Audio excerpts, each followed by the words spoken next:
ಇನ್ನು ಬಿರುಗಾಳಿ ಮಳೆಗೆ ಮಹಾರಾಷ್ಟ್ರದಲ್ಲಿ ಭಾರೀ ದುರಂತ ಆಗಿದೆ. ಮಳೆಯಿಂದಾಗಿ ದೇಗುಲದ ಗೋಡೆ ಕುಸಿದು 6 ಜನ ಸಾವನ್ನಪ್ಪಿದ್ದಾರೆ. ದೇಗುಲದ ಗೋಡೆ ಇದು. 14 ಜನರಿಗೆ ಗಾಯ ಆಗಿದೆ. ಮಹಾರಾಷ್ಟ್ರದ ಸಾಂಗ್ಲಿಯಲ್ಲಿ ಸಂಭವಿಸಿರುವಂತಹ ದುರಂತ ಇದು.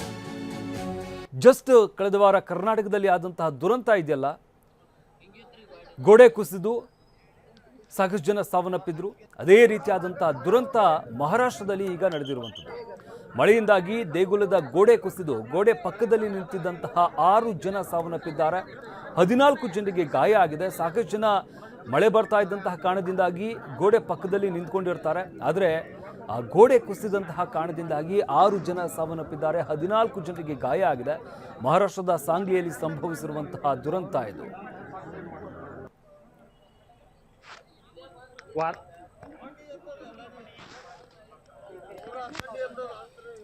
ಇತ್ತೀಚೆಗೆ ಕರ್ನಾಟಕದಲ್ಲಿ ಆದಂತಹ ದುರಂತ ಮಾಸುವ ಮುನ್ನವೇ ಅದೇ ರೀತಿಯಾದಂತಹ ದುರಂತ ಈಗ ಮಹಾರಾಷ್ಟ್ರದಲ್ಲಿ ನಡೆದಿರುವಂಥದ್ದು. ಮಳೆಯಿಂದಾಗಿ ದೇಗುಲದ ಗೋಡೆ ಕುಸಿದು 6 ಜನ ಸಾವನ್ನಪ್ಪಿದ್ದಾರೆ.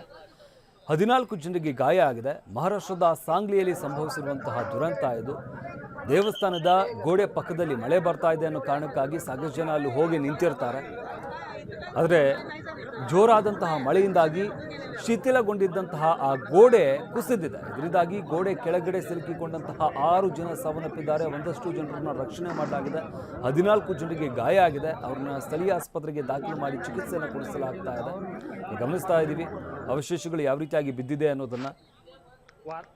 ದೇವಸ್ಥಾನಕ್ಕೆ ಸಂಬಂಧಪಟ್ಟಂತಹ ಗೋಡೆ ಕುಸಿತವಾಗಿರುವಂಥದ್ದು.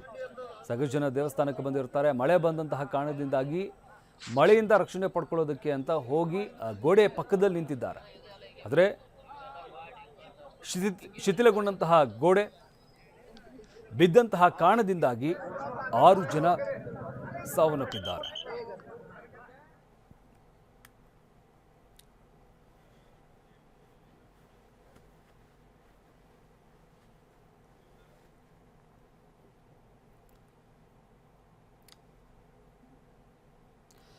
ಮಳೆ ಬಂದಂತಹ ಸಂದರ್ಭದಲ್ಲಿ ಸಾಕಷ್ಟು ಸಂದರ್ಭಗಳಲ್ಲಿ ನಾವು ಎಚ್ಚರಿಕೆಯಿಂದ ಇರಬೇಕಾಗುತ್ತೆ. ಕೇವಲ ಇದು ಗೋಡೆ ಶಿಥಿಲಗೊಂಡಂತಹ ಗೋಡೆಗಳು ಮಳೆ ಬಂದಂತಹ ಸಂದರ್ಭದಲ್ಲಿ ಅವೆಲ್ಲ ಕುಸಿಯುವಂತಹ ಸಾಧ್ಯತೆ ಇರುತ್ತೆ.